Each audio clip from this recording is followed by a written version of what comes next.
दोस्तों नमस्कार, आप सभी का हमारे YouTube चैनल पर स्वागत है। तो अगर आप लोग क्लास 12 केमिस्ट्री के स्टूडेंट हैं और 2023 में बोर्ड परीक्षा देने वाले हैं, ये वीडियो आप लोगों के लिए बहुत ज़्यादा महत्वपूर्ण होने वाली है। साथ ही में इसका नोट्स किस प्रकार से आपको मिलेगा, इन सभी चीज़ों को जानने के लिए आप लोग वीडियो के अंत तक बने रहना। अगर आपको वीडियो पसंद आए तो वीडियो को लाइक कर देना। साथ ही में हमारे YouTube channel dream light education channel को सब्सक्राइब भी कर लेना, क्योंकि इसी प्रकार की महत्वपूर्ण वीडियोज़ आपको लगातार मिलती रहेंगी आपके बोर्ड एग्जाम तक। ठीक, तो अगर आप लोगों का सपना है कि आप लोग अपने बोर्ड एग्जाम 2023 में 90% तक स्कोर करें, तो वीडियो के अंत तक बने रहना। साथ ही में सीरीज के अंतर्गत जितने भी वीडियोस आपको मिल रहे हैं, उन सभी वीडियोस को आप लोग अंत तक देखते रहना, तभी आप लोग अपने बोर्ड एग्जाम 2023 में अच्छे स्कोर कर पाएंगे। क्योंकि जितने भी क्वेश्चन मैं इस सीरीज के अंतर्गत आपको कराने वाला हूँ, सभी क्वेश्चन बहुत ज़्यादा महत्वपूर्ण हैं। या फिर कह सकते हैं कि जितने भी क्वेश्चन मैं आपको कराने वाला हूँ, सभी क्वेश्चन आपके बोर्ड परीक्षा में आए हुए क्वेश्चन हैं। यानी कि पिछले साल में जितने भी आपके क्वेश्चन आए हैं आपके बोर्ड परीक्षा में, उन्हीं में से क्वेश्चन को ढूंढ ढूंढ के निकाला गया है और सभी इंपॉर्टेंट क्वेश्चन आंसर आपको इस सीरीज के अंतर्गत कराए जा रहे हैं। ठीक, तो क्वेश्चन को अगर समझना है आपको, तो वीडियो के अंत तक बने रहना सभी चीज़ों को अच्छे तरीके से समझने के लिए। तो चलिए दोस्तों, वीडियो को शुरू करते हैं। ठीक, तो हमारी जो क्लास 12 की केमिस्ट्री चल रही थी, उसमें हम लोगों ने सबसे पहले क्या किया था, जो आपका पहला चैप्टर होता है ठोस अवस्था, उससे रिलेटेड जो हमारा जो पहला टॉपिक होता है, जो आपका होता है महत्वपूर्ण बहुविकल्पीय प्रश्न का, उसे हम लोगों ने पूरी तरीके से समाप्त कर लिया था। उसके बाद में फिर आप लोग का दूसरा टॉपिक होता है महत्वपूर्ण अति लघु उत्तरीय प्रश्न से रिलेटेड। ठीक, तो अब हमारी बारी है कि जो आपके महत्वपूर्ण अति लघु उत्तरीय प्रश्न होते हैं आपको चैप्टर नंबर फर्स्ट में, उसको किस प्रकार से हम लोगों को करना है, यानी कितने क्वेश्चन आपके बनते हैं इंपॉर्टेंट इस चैप्टर से, उन सभी क्वेश्चन को एक ही वीडियो में, नहीं कह सकते हैं कि आज की इसी वीडियो को अगर आपने अंत तक देख लिया, तो चैप्टर फर्स्ट में जितने भी आपके महत्वपूर्ण अति लघु उत्तरीय प्रश्न होते हैं वो पूरी तरीके से क्लियर हो जाएंगे। ठीक, बहुत ज़्यादा इजी क्वेश्चन मैं नहीं कराने वाला हूं जो आपके बोर्ड एग्जाम में ना आए, मैं ऐसे क्वेश्चन कराने वाला हूं जो आपके बोर्ड एग्जाम में आने की संभावना जिनकी बहुत अधिक रहती है। ठीक, तो उन सभी क्वेश्चन को हम लोग इस सीरीज के अंतर्गत करेंगे। तो आज के वीडियो के अंत तक बने रहना, सभी चीज़ें आपको समझ में आ जाएंगी। जो आपके महत्वपूर्ण अति लघु उत्तरीय प्रश्न होते हैं वो पूरी तरीके से आपको इस वीडियो के अंतर्गत सभी जितने भी क्वेश्चन आपके चैप्टर में फर्स्ट में होते हैं पूरी तरीके से करा दिए जाएंगे। ठीक, अब हम लोग बात करते हैं कि इसका नोट्स किस प्रकार से आपको मिलेगा। तो अगर आप लोग को इन सभी का नोट्स चाहिए, यानी कि फिजिक्स केमिस्ट्री बायोलॉजी के सभी चैप्टर्स के notes plus important question answer चाहिए, तो आप लोग हमारा ग्रुप ज्वाइन कर सकते हैं, जिसका चार्ज केवल 150 रुपीज़ है। डिस्क्रिप्शन में आपको मेरा व्हाट्सएप नंबर मिल जाएगा, आप लोग मुझसे कॉन्टैक्ट कर लेना, मैं आपको पूरा प्रोसेस बता दूंगा, साथ ही में डेमो नोट्स भी भेज दूंगा। अगर आपको अच्छा लगता है तो आप लोग ले सकते हैं। सभी चीज़ें केवल आपको अभी के लिए 150 रुपये में सभी चीज़ें मिल रही हैं, यानी कि फिजिक्स केमिस्ट्री बायोलॉजी के सभी चैप्टर्स के नोट्स मिल रहे हैं और साथ ही में इसी प्रकार से इंपॉर्टेंट क्वेश्चन आंसर भी मिल रहे हैं विद सोल्यूशन के साथ में। यहाँ पर आप लोग देख पा रहे होंगे इस तरीके से सारा चीज़ें सोल्यूशन में आपकी लिखी हुई हैं। ठीक, तो अगर आपको सारी चीज़ें अच्छी लगती हैं तो आप लोग वीडियो को लाइक कर सकते हैं, साथ ही में चैनल को सब्सक्राइब कर सकते हैं। और अगर आप लोग नहीं लेना चाहते हैं, ग्रुप नहीं ज्वाइन करना चाहते हैं, पीडीएफ को नहीं लेना चाहते हैं, तो आप लोग इन क्वेश्चन को अपनी कॉपी में नोट करते हुए चलें, क्योंकि ये सारे क्वेश्चन बहुत ज़्यादा महत्वपूर्ण है। ठीक, तो ये सारी चीज़ें हो गई। अब हम लोग अपने वीडियो की ओर बढ़ते हैं और साथ ही में जितने भी आपके चैप्टर फर्स्ट में महत्वपूर्ण अति लघु उत्तरीय प्रश्न होते हैं उनको समझते हैं। ठीक, तो चलिए दोस्तों वीडियो को शुरू करते हैं। ये देखते हैं जो हमारा पहला क्वेश्चन है। पहला क्वेश्चन कह रहा है आयनिक ठोस गलित अवस्था में विद्युत चालक होते हैं परंतु ठोस अवस्था में नहीं, व्याख्या कीजिए। तो ये देखते हैं, जैसे जैसे NaCl होता है, NaCl जब ठोस अवस्था में होता है तो ये विद्युत का चालक नहीं करता। जब ये इसको पानी में घोल देते हैं, जब ये Na+ और Cl- में टूट जाता है तो ये विद्युत का चालन करता है। यही को बताया गया। देखिए आइए देखते हैं क्या कह रहा है। गलित अवस्था में आयनिक यौगिक वियोजित होकर मुक्त आयन देते हैं, मतलब जब गलित अवस्था में जो आयनिक यौगिक होते हैं वो टूट के अपने आयनों में टूट जाते हैं तथा विद्युत का चालन करते हैं, जिससे उसमें इलेक्ट्रिसिटी पास होती है। ठीक है, मतलब विद्युत का चालन करते हैं। ठोस अवस्था में आयन गति कारण मुक्त नहीं होते। ठोस अवस्था में जिसके आयन होते हैं वो आपस में बंधे हुए होते हैं, जिससे इसमें क्या कहते हैं, विद्युत का चालन नहीं होता है। ठीक है, क्वेश्चन नंबर 2 क्या है, क्रिस्टलों में कौन सा बिंदु दोष संबंधित ठोस के घनत्व को परिवर्तित नहीं करता है। मतलब इसमें बताना है कि क्रिस्टलों में ऐसा कौन सा दोष है जो बिंदु दोष है जो संबंधित ठोस के घनत्व में कोई परिवर्तन नहीं करता है। इसका आंसर है फ्रैंकल दोष। कैसे फ्रैंकल दोष, क्योंकि फ्रैंकल दोष में धनायन अपने जालक बिंदुओं से हटकर अंतरकाशीय स्थानों में आ जाते हैं, जिससे इसके क्रिस्टल घनत्व में कोई परिवर्तन नहीं होता है। क्वेश्चन है, क्वेश्चन नंबर 3 क्या है, रॉक साल्ट में मतलब NaCl में N+ तथा Cl- की समन्वय संख्याएं क्या होती हैं। ठीक है, तो आइए उसका आंसर देखते हैं क्या है।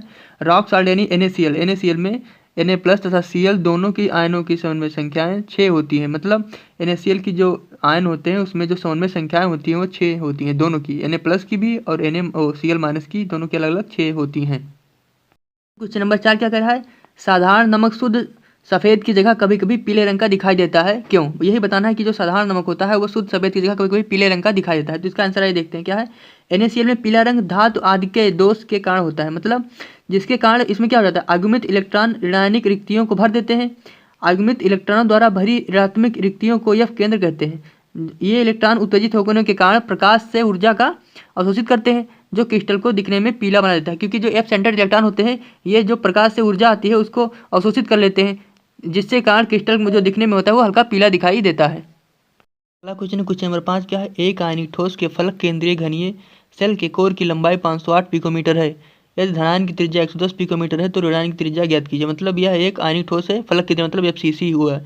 इसकी ज्ञात है कोर की लंबाई मतलब A दी हुई है 508 पिकोमीटर और इसके धनायन की त्रिज्या 110 पिकोमीटर दी हुई है, तो ऋणायन की त्रिज्या को निकालना। ठीक है, एक क्रिस्टल कैसा FCC है। ठीक है, ऋणायन की त्रिज्या हम लोग को निकालनी है। धनायन की त्रिज्या दी हुई है 110 पिकोमीटर, कोर की लंबाई A दी हुई है 508 पिकोमीटर। तो एक फार्मूला होता है 2r प्लस r माइनस बराबर A बराबर क्या मतलब 2r प्लस r मतलब धनायन की त्रिज्या प्लस ऋणायन की त्रिज्या बराबर कोर की लंबाई। ठीक, तो यहाँ पे सारी की वैल्यू रख देते हैं। 2 ब्रैकेट में 110 कितनी धनायन की त्रिज्या प्लस r ऋणायन की त्रिज्या बराबर 508 कोर की लंबाई। ठीक, ये जो इधर मल्टीप्लाई में तो इधर जाएगा डिवाइड में हो जाएगा कितना 508 को 2 से डिवाइड करेंगे 254 आ जाएगा।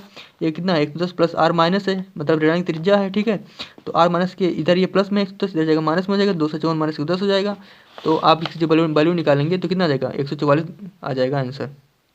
क्वेश्चन क्या है? क्वेश्चन नंबर 6 क्या है? साठ की दोष क्या होता है? साठ की दोष देखिए, इसकी खोज वाल्टर हरमान साठकी ने की थी। ऐसा दोष जिसमें समान संख्या में धनायन तथा ऋणायन अपने स्थान से विलुप्त हो जाते हैं साठ की दोष कहलाता है। जैसे मान लीजिए ये पूरा उसका एक स्ट्रक्चर है। ठीक है, इसमें से समान एक प्लस वाला एक माइनस वाला दोनों समान संख्या में यहाँ से अगर निकल जाएं तो ऐसे दोष को साठ की दोष कहते हैं। इसके कारण यहाँ पे इसकी डेंसिटी मतलब घनत्व में कमी आ जाती है, यही कह रहा है। देखिए इस क्रिस्टल का घनत्व कम हो जाता है। इसमें इसके उदाहरण कौन से? NaCl, KCl, KBr, AgBr इसके एग्जाम्पल होते हैं। तो जो अगला क्वेश्चन है क्वेश्चन नंबर 7 क्या है? क्रिस्टलीय ठोस क्या होते हैं? तो ये इसका आंसर देखते हैं क्या है। वह ठोस जिसमें घटक कणों की दीर्घ परास व्यवस्था होती है क्रिस्टलीय ठोस कहलाते हैं। जैसे चांदी, तांबा, सोडियम क्लोराइड, मतलब जैसे वह ठोस जिसमें घटक कणों की दीर्घ परास व्यवस्था मतलब लंबी लंबी व्यवस्था होती है उन्हें क्रिस्टलीय ठोस कहलाते हैं। ठीक है, जैसे चांदी, तांबा, सोडियम आदि। ठीक, क्वेश्चन क्या है? क्वेश्चन नंबर 8 क्या है? क्षारीय धातु हैलाइडों के रंग के लिए उत्तरदायी नॉन स्टोइकियोमेट्रिक बिंदुओं का नाम बताइए। तो इसका आंसर क्या हो जाएगा? इसका आंसर है धातु अधिक अथवा ऋणायनिक रिक्तियां अथवा एफ केंद्र। एफ केंद्र क्या होता है? एफ केंद्र वह होता है जहाँ वह स्थान जहाँ ऋणायनिक रिक्तियों में इलेक्ट्रॉन उपस्थित होता है, एफ केंद्र कहलाता है। ये इलेक्ट्रॉन उत्तेजित होने के कारण प्रकाश से ऊर्जा अवशोषित करते हैं जो क्रिस्टल को दिखने में पीला बना देते हैं, जिससे ये इसका अलग कलर आ जाता है। इसे ही कहते हैं कि एफ केंद्र कहते हैं। ठीक है, इसके कारण ही क्षारीय धातुओं में रंग आ जाता है। क्वेश्चन है क्वेश्चन नंबर 9 क्या है?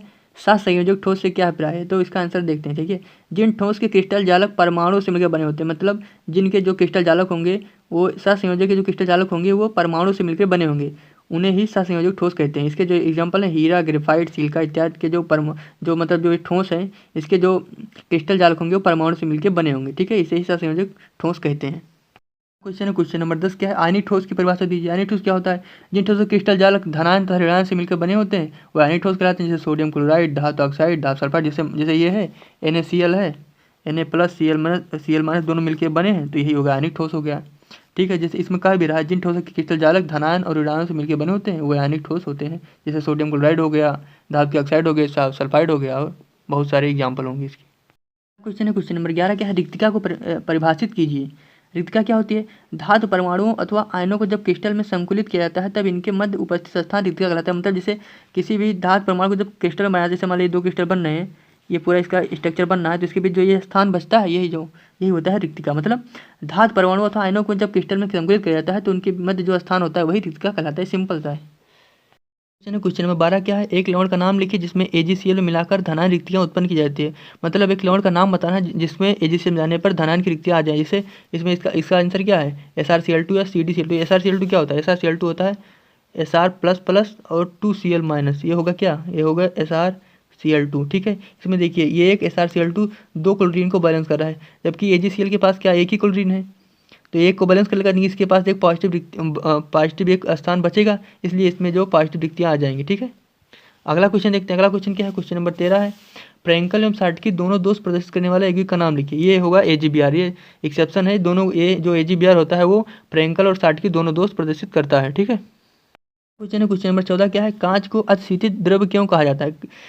अब इसका आंसर है जानते हैं। ठीक है, क्योंकि यह एक ठोस होते हैं, ठोस होते हुए भी द्रवों की तरह बहते हैं। ठीक है, इनमें द्रवों की तरह बहने का गुण पाया जाता है, द्रवों के समान इसमें प्रभावित होने का गुण पाया जाता है। इसका यह गुण पुरानी इमारतों के कांच में देखा जाता है जो तली पर कुछ मोटा होता है। यह केवल तभी संभव है जब यह अत्यंत मंद गति से द्रव के समान बहती है, क्योंकि आपने देखा होगा जो पुरानी इमारतें होती है उनमें जो जो शीशा लगा होता है वो जो नीचे की तरफ देखेंगे हल्का मोटा हो जाता है। ये इसी कांच के जो बहने का गुण है इसी कारण इसमें होता है।